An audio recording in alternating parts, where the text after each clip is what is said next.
Hola, bienvenidos a Librevisión Televisión, el canal que siempre está contigo, conectando historias reales que inspiran, transforman y dejan huellas.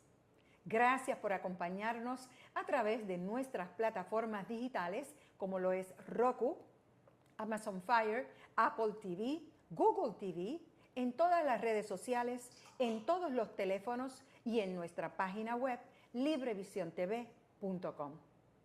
Su sintonía es el motor que nos impulsa a seguir contando historias con propósito. Hoy, en nuestro segmento Mi Historia, Mi Voz, nos adentramos en la vida de una mujer que ha vivido momentos de crecimiento, retos y controversias, pero también de determinación y firmeza. Nos acompaña Carolina Amesti, quien se desempeñó como representante estatal en la Florida, una figura pública cuya trayectoria ha estado marcada por desafíos que pusieron a prueba su carácter y su verdad. Hoy no hablamos de titulares, hablamos de la historia detrás de ellos. Con nosotros, Carolina Amesti. Bienvenida, Carolina, ¿cómo estás? Muy bien, Magda, muchísimas gracias. Un honor estar contigo en el día de hoy aquí en la casa de Librevisión. Oye, hemos planeado esto por muchísimos años y finalmente se dio lo que estábamos buscando por muchísimos, pero muchísimos tiempo, ¿eh? Así es. Cuéntame, Carolina, ¿de dónde tú eres, Carolina? Bueno, Magda, yo nací en Caracas, Venezuela. Mis padres son venezolanos y llegué a una corta edad aquí en los Estados Unidos, específicamente a los 3 años. Y toda mi vida en la Florida Central, crecí en Orlando, toda mi vida en la Florida Central, en esta región, pero soy venezolana americana. Y es un honor que me convertí la primera venezolana que llega al Capitolio de la Florida. ¡Wow! Pero ven acá, Carolina, ¿hay alguna persona en tu familia que le guste la política? Bueno, tengo que contarte, Magda. No puedo porque tú a tan temprana edad te conviertes en la mujer que tiene poder y es política y ha estado en nuestro condado por mucho tiempo luchando. Pero cuéntame, ¿cómo fue ese proceso que te metes dentro de la política? Bueno, te cuento, Magda, que mis padres son apolíticos. Nadie en la familia le gusta la política, pero yo crecí en un ambiente de servidores. Mis padres son pastores evangélicos cristianos. Y toda mi vida crecí en un ambiente de servicio a la comunidad, sea dando alimentos gratuitos, sea sirviendo a los jóvenes en el ministerio de jóvenes, en el ministerio de niños, dentro de la iglesia. Y toda mi vida crecí en este ambiente de servir. Y yo sabía a una corta edad que yo quería servir. No sabía específicamente cómo lo iba a lograr y cómo iba a ser ese proceso de servicio, pero yo sabía que mi vida yo quería dedicarla al servicio público. Yo quería servir, yo quiero servir y tengo esa pasión porque hay un dicho que dicen nosotros, nuestra comunidad latina, que el que no sabe servir realmente no lo logra. Hay específicamente el dicho que dice, creo que el que no vive para servir no sirve. Y bueno, en mi caso me encanta el servicio, me encanta, creo que fui creada por parte de Dios para servir a otros. Es lo que me llena, es mi norte, el servicio público es mi norte. Transformar comunidades, avanzar, ayudar a niños, a jóvenes, ayudar a las familias, crear crecimiento económico, social, el avance en nuestras comunidades. Hay tanto por hacer, hay tantas necesidades en nuestras comunidades. Sí. Y yo me acuerdo a una corta edad, yo pasaba con mis padres en el vehículo, en una calle, y decía, ay, ¿cómo es posible que el basurero está ahí? ¿Cómo es posible que esta familia necesita ayuda? ¿Cómo es posible que hay familias en los Estados Unidos que no tienen comida? Con tanta necesidad, ¿no? En un país tan rico, ¿cómo es posible que hay tanta necesidad? Y bueno, eso fue lo que me llevó a estudiar ciencias políticas a una corta edad. Me graduó como una licenciada en ciencias políticas. Mis padres querían que yo estudiara Derecho. No, y sé que tú naciste prácticamente en una iglesia. Así es, nací en la iglesia. ¿Cómo sucede eso? Porque si a política, mis padres no les gusta la política, no se meten en política. Y bueno, ¿cómo es posible cómo tú bregas con ese sentimiento de la familia y el tuyo? ¿Cómo pudiste? Sí. Bueno, fue una lucha. Ellos obviamente son conservadores, son personas de principio, personas de fe, pro vida, pro Dios, pro familia. pero siempre han sido apolíticos, no se meten en la política. Y cuando yo decido postularme, yo creo que todos se quedaron como, Dios mío, esto va a ser un reto no solamente Pero para... te apoyan, te Me apoyaron en ese claro, momento me cuando tú apoyaron, dices, me apoyaron. esto es lo que yo quiero para mí, apoyaron. esto es lo que yo quiero seguir. ¿Cómo Claro, fue ese me proceso? apoyaron 100%, mis padres son personas maravillosas. Yo creo que en la vida nosotros somos el resultado de nuestros padres, somos el resultado de nuestra familia, somos el resultado de aquellos que han invertido en nuestras vidas, impactado y darnos esos valores, esos principios, esa moral. Y mis padres han sido ese norte para mí. Fueron los que yo creo que dieron esa estructura familiar. Definieron, ¿verdad? La mujer que eres hoy día, la ¿no? mujer que soy es gracias al trabajo que hicieron mis padres. Y cuando yo me decido postularme a la política, obviamente me apoyaron, pero siempre ellos de muy lejos al tema político, porque saben que la política es un mundo un poco oscuro. Un poco oscuro. Que yo, cuando me lanzo a la política, hay una palabra en inglés que dicen naive. Fui un poco naive en el sentido que yo pienso, yo voy a cambiar mi comunidad, yo voy a traer prosperidad, Son muchas cosas yo que voy a vienen a la traer mente, avance, yo voy a traer tecnología, yo voy a luchar por los jóvenes, yo voy a combatir el tráfico humano, hay tantas cosas por hacer. Y cuando entras al sector político te das cuenta que hay tantos grupos de intereses, hay medios de comunicación que crean oposición, hay personas que pagan para que le dañen la imagen a otros simplemente porque no creen en la perspectiva política, en la ideología. Hay una guerra entre la izquierda y la derecha. Hay tanta oposición en ese sector, tantos intereses, que se hace difícil, pero no imposible. Exactamente. Bueno, ya te gradúas, te postulas y ganas. Así Cuéntame es. cómo fue ese proceso. Bueno, arrasamos. Una primaria republicana entre 5 y yo saqué la mayoría de votos, aproximadamente, si no me equivoco, casi el 50% de los votos en una primaria republicana entre 5. Ahí comenzó vamos a decir, la guerra política en una primaria republicana. Y que no fue casualidad. No fue casualidad. No fue casualidad. Paso a la general y en ese momento en las generales había un tema crucial que era entregarle el poder de nuevo a los padres para decidir cómo va a ser la educación de sus hijos. Un tema estatal, yo me lanzo con esa perspectiva por familia. Tengo una pregunta. Claro. ¿Qué sacrificios tuviste que hacer para llegar a ese momento? Muchos sacrificios, muchos. ¿Cuál fue el más que te impactó?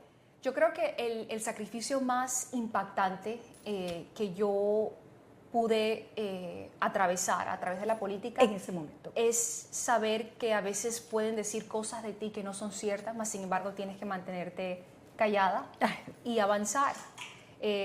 Yo crecí, imagínate una joven que crece en la iglesia, que nunca en su vida se enfrenta a unas problemáticas que una persona le inventa un caso a otro o que digan algo negativo de otro, y de repente me enfrento en una batalla que dicen cosas que yo digo, Dios mío, eso no es cierto, ¿cómo hago? ¿Cómo enfrento esto? Y tomo la postura que es mejor quedarme callada y esperar que la victoria llegue. Ok, vamos a llegar ahí. Durante los primeros años en la política enfrentaste acusaciones que fueron a lo largo del tiempo desestimadas. Pero, ¿cómo viviste ese proceso humano dentro de la Carolina Mesti? ¿Cómo viviste ese proceso? Cuéntanos. Yo siempre, a través de crecer en la iglesia, yo siempre vi que había un tema de inigualdad muy fuerte en el proceso judicial, ver lo que otras familias estaban pasando o ver que había situaciones en las comunidades minoritarias, pero nunca pensé en mi vida vivir algo de esa forma. Nunca pensé que en este país, en el país de la libertad, en el país de los derechos humanos, en el país de la libertad de expresión, que una persona puede pagarle a otra para presentar un caso simplemente porque quieren destruir la carrera política de un individuo. Yo en plena campaña, en el 2024, me llaman de repente y me dicen que una persona anónima que no me conoce, que nunca me conocía hasta que me postulé a la política y me convertí legisladora, diputada en el Estado, había puesto una denuncia en mi contra. No me dicen cuál es la denuncia, no me dan los detalles. Y de repente me enfrento que tengo que presentarme ante la fiscalía porque una persona anónima presentó una acusación en mi Wow. contra. Cuando investigamos más profundo, era una persona que estaba vinculada a un medio de comunicación que simplemente me quería sacar de la carrera política. Y bueno, fue una lucha, fue un tema muy, muy impactante. A una corta edad, una joven, recibí tal llamada. Que nunca había pasado por ese Nunca proceso. en mi vida, en ningún proceso. Pero, ¿cuál fue lo más difícil en ese momento para ti? ¿Fue defender tu nombre públicamente o quedarte callada? Quedarte en lo privado. En el tema en lo privado, yo creo que me fortaleció. Este proceso me hizo una mujer más fuerte. Una mujer que no solamente habla de la fe, sino una mujer que vive la fe. Porque esto me llevó a otro nivel, yo diría, espiritual con mi relación con Dios. O sea, me hizo realmente ver la mano de Dios moverse en mi vida. Yo tenía todos los poderes en mi contra. Yo tenía un medio de comunicación, uno de los medios más poderosos de la Florida, en mi contra. Yo tenía personas anónimas diciendo cosas que eran mentiras. Yo tenía, había un fiscal en ese momento que estaba en campaña y él quería ganar las elecciones con la historia mía. Él quería ganar las elecciones con una acusación falsa en mi contra. Entonces yo tenía todos los poderes en mi contra. Y yo decía, Dios mío, ¿cómo voy a avanzar? ¿Cómo voy a decirle al público la verdad? ¿Cómo la gente va a saber la verdad? Yo me preocupaba era en ese tema y Dios me daba la paz y la tranquilidad y la mansedumbre. Y Dios me decía, tranquila, todo va a estar bien. Entonces yo lo que hice es que me llené de fortaleza, me llené de fe. Agradezco la labor de todos los pastores. Yo tenía aproximadamente 24 pastores orando por mí. Wow. Pastores de todas partes del mundo me llamaban, pastores que conocían mi familia, que me conocieron desde pequeña, orando por mí. Mi familia orando, mi mamá en ayuno y oración. Orando, era un mover espiritual extraordinario, Magda, que yo nunca en mi vida me imaginé pasar por algo así. Y le agradezco a Dios por haberme dado el privilegio de ver su mano obrar en mi vida. Yo tenía todos los poderes en mi contra, pero Dios me dio la victoria y la verdad me asistía y la verdad estaba de mi lado. Y bueno, yo pierdo las elecciones por muy pocos votos y me llaman y me dicen, tú vas a luchar contra esa pérdida de votos, o sea, vas a retar, porque los votos eran muy mínimos, eran aproximadamente 200 y pico votos el día electoral. Y yo sentí la paz de Dios decir como que, deja eso tranquilo, que te voy a dar la victoria. Y aproximadamente días después de las elecciones me llaman y me dicen que el caso fue desestimado. Wow. Carolina, en ese momento de presión, porque yo sé que tú estabas devastada. Magda, cuando a mí me llaman, yo estaba estaba haciendo un comercial para la campaña. Yo estaba en pleno comercial para la campaña. Y ese día iba a tocar puertas, porque aquí en la Florida la forma de que nosotros levantamos nuestra voz es tocando puertas, puerta por puerta. Y mucha gente me preguntaba, ¿tú realmente estás tocando puertas? Sí, yo estoy tocando puertas, puerta por puerta. Y cuando llegaba a la puerta y hablaba con el constituyente, me miraban y me decían, ay, pero tú te ves tan joven, ¿realmente eres tú? Y yo, sí, aquí estoy, aquí quiero escuchar de ti, quiero saber cómo te puedo servir, cómo puedo ayudarte. Y bueno, y esa era mi pasión. Y en ese mismo instante recibo una llamada diciéndome que tengo que presentarme ante la fiscalía o si no ellos me venían a buscar. Ibas presa, porque ¿no? Iba presa porque ellos querían que yo enfrentara una denuncia. Y la pregunta mía era, ¿denuncia de qué? ¿De quién? ¿De cómo? Carolina, pero ¿quién eras tú en ese momento de presión, de estrés, de ver la vida que todo se derrumba, cuando se apagaban las luces? ¿Quién era Carolina? Una guerrera, una mujer llena de fe, una mujer que se levantaba todas las mañanas y decía, la verdad me asiste, Dios está conmigo, ¿quién contra mí? Tú sabes que muchas personas hablan de la fe, pero muy pocas personas accionan sobre esa fe. Y yo tenía que levantarme todas las mañanas y accionar y creer que Dios estaba conmigo y creer que la verdad me asistía y que todo iba a resolverse. Ahora, ¿cómo se iba a resolver? Yo no sé. Yo no sabía en ese entonces. ¿Cómo lo íbamos a lograr? No sé. Lo que sé es que la verdad me asiste, que era una denuncia anónima de una persona que obviamente quería destruirme políticamente. Y el testigo principal en mi contra era una reportera que no me conocía, Wow. que simplemente estaba enfocada en escribir artículos tras artículos tras artículos en mi contra, con cosas que eran mentiras, pero entendí a la corta, yo diría mi corta edad y al poco tiempo dentro de la política, entendí que ellos no querían la verdad, ellos querían solamente dañar mi imagen. y que yo no le iba a dar el gusto de Lo hacerlo. cual no lograron. No lograron. Porque a el la pueblo te final- conoce. Así es. El pueblo te conoce Así y es. saben quién es Carolina Así Mestre. es. Pero, ¿en qué cambió la forma tuya de ver la política hoy día? Bueno, totalmente. Ahora veo la política y me dices política, Dios mío, es un mundo tan oscuro. Tú sabes, Magda, yo pasé una ley que... Cuéntame de esa ley, porque Sí, creo que es esa ley bien fue- interesante. Sí, fue una ley que introduje en la Cámara de Diputados en el tema de combatir el tráfico humano.